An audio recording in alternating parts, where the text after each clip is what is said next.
Underground Railroad in Ripley, Ohio, a turning point in the lives of thousands of slaves, by Maya Farhat. What was that noise? John Rankin, where are you? Oh, he must have opened the heavy door to the basement. No doubt another group of fugitive slaves need shelter for the night. I'd better go see what I could do to help my preacher husband. Before the Civil War broke out in 1861, most African Americans in the South were enslaved with little chance of freedom.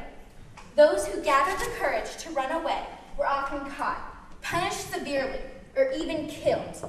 But in the North, especially in the states just north of the Ohio River, another group of courageous individuals risked their lives, properties, and reputations to assist the runaways. These men and women provided a vital turning point for the desperate slaves seeking freedom. Known as the Underground Railroad, this loose network of people inflamed the already strained tensions between free and slaveholding states. Though many factors incited the South to fight, among them the publication of Uncle Tom's Cabin, the Kansas-Nebraska Act, the raid at Harper's Ferry, there is no doubt that the Underground Railroad played a significant role. But let's look at an example of how a river, a town, and two men worked together to produce this turning point in the lives of over 2,000 slaves. The location of Ohio and the Ohio River gave the state a unique pivotal role in the Underground Railroad, offering the promise of freedom. The river provided a physical boundary between South and North, slavery and freedom.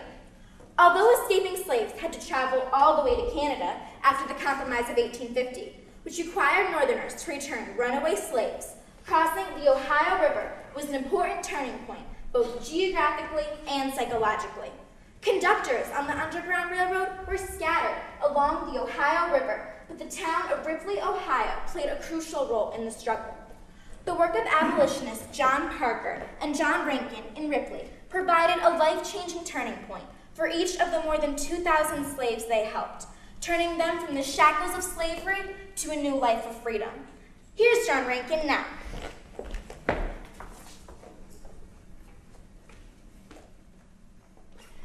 I disliked slavery my entire life. I grew up in the slave states of Tennessee and Kentucky, and I saw firsthand the terrible effects of slavery upon both slave and master. Slavery is a living sin oozing through the deep valleys of Tennessee. At a young age, I was called to the ministry, graduating from Washington College and receiving my license to preach in 1817. As an abolitionist, I couldn't find a pulpit in the South. That was a turning point in my life because I was forced to move to a northern state to carry out my ministry. I settled in Ripley, Ohio, just yards from the Ohio River in 1822. The shameful sin of slavery began when the first Dutch ship docked in Jamestown in 1619, bringing African slaves. Then, after the Revolutionary War, the Founding Fathers found the issue so divisive they compromised over slavery when writing the Constitution. I believed this compromise was wrong. God had created everyone equal, including blacks. By 1835, my home in Ripley became one of the busiest stations on the Underground Railroad. As a signal for the fugitives, I kept my light on and door unlocked. When Congress passed the Fugitive Slave Law in 1850, my work became extremely dangerous. That law required the return of any slave seen in the North. I wasn't going to do that. Often, I found slave owners from the South, or even my fellow Ripley citizens surrounding my house with rifles drawn, demanding the return of a slave. Slave owners plotted to kill me because of my work. You fools. You'd better believe you did. John Rankin and his traitorous friend, John Parker, deserve to die. These men helped my escaping slaves hide in violation of the Fugitive Slave Law. Runaways magically disappear once they see that candle shining in Rankin's window. He and all those other abolitionists believe every word they read from that deceitful book, Uncle Tom's Cabin. Harriet Beecher Stowe was a Northerner who didn't understand the first thing about slavery. Our Southern economy would collapse without the work of our slaves. So yes, When the Kansas-Nebraska Act of 1854 opened the territory for settlement, of course we Southerners rushed in to vote for slavery to be extended there. Slaves are property, and even the Dred Scott decision of 1857 declared all blacks slaves, as well as free, were not, and could never become citizens of the United States. You know, my faithful congregation, no more than 1/3 of families in the South own slaves, yet slavery is the law of the land throughout the South.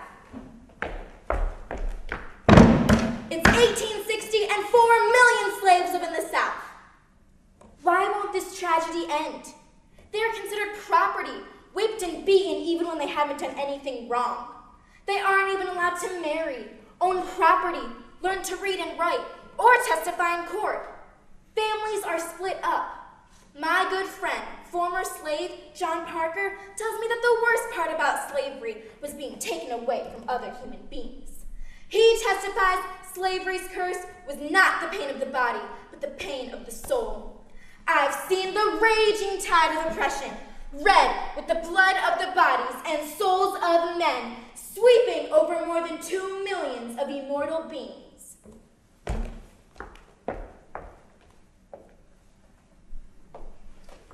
Now, wasn't that a wonderful sermon? Well, let me tell you, my John has always respected all of his helpers, but former slave John Parker is at the top of his list. I'll never forget this particular story. Parker snuck into the Shrove farm just across the Ohio River to help free a slave family. Shrove cruelly kept their baby in his room at night, tightly wrapping his arms around it, knowing his slaves wouldn't leave without their child. Parker tiptoed through the house until he found Shrove's room. He gently slipped the baby out of Shrove's arms. Parker crept downstairs to the escapees. As they dashed to the river where Parker's boat waited, boom! Shrove had woken up and was firing his rifle at them. The fugitives and Parker ran toward the Ohio and rowed across, gunshots flying around them. Luckily, no one got hurt. They made it to the Ripley shore, and the slaves were taken to the next station on the Underground Railroad. Parker must have been terrified during that escape. For sure, he turned the lives of that family from servitude to freedom. Another time, a nearly frozen woman arrived at our door in Ripley late one night. Oh, how my heart ached for her and her child. Her story is considered the bravest escape made by a slave on the Underground Railroad. Many believe that Eliza, a character in Harriet Beecher Stowe's book, was inspired by her. She told us she carried her baby across the thawing ice of the Ohio River, breaking through every couple of steps. I helped her out of her sopping clothes and wrapped her and her baby in blankets as they sat by our blazing fire. The next night, my sons took them to the next station on the Underground Railroad. We Ripley abolitionists can't help every slave, but we sure have been a turning point in the lives of many, like these two, giving them a chance at freedom. The work of both John Parker and John Rankin brought about important turning points in the lives of thousands of slaves who, according to John Rankin, were trapped into one of the blackest sins that ever stained human character.